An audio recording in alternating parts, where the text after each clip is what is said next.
আজকে আমরা আঙ্গুরের আইসক্রিম বানাবো। আঙ্গুরটাকে আমরা আগে ধুয়ে রেখেছি, এবার আমরা গ্রাইন্ডারে আমি পেস্ট করে নেব।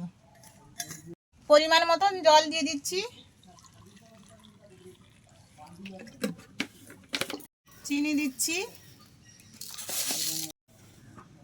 বিট নুন দিচ্ছি,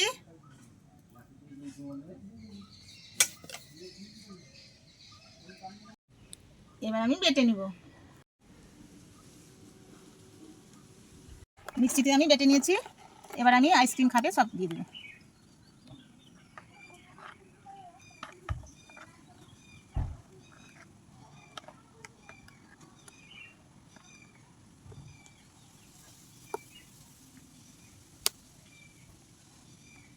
সব খাপে আমি ঢুকিয়ে নিয়েছি, এবার আমি খাপে চাপাগুলো দিয়ে দেব।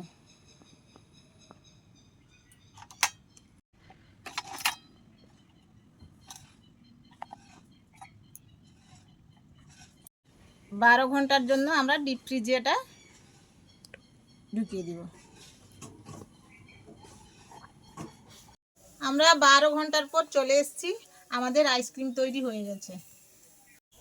আমরা এগুলো একটু জলে ডুবিয়ে নেব, নাহলে আইসক্রিমটা তার ভেতর থেকে ছাড়বে না।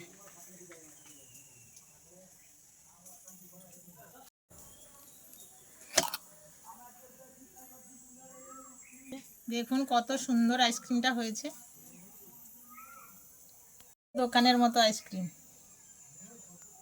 আইসক্রিমগুলো হয়ে গেছে, এইভাবে আপনারা আইসক্রিমগুলো বানিয়ে নেবেন এবং ভিডিওটাকে লাইক কমেন্ট শেয়ার করবেন এবং চ্যানেলটাকে সাবস্ক্রাইব করে দেবেন।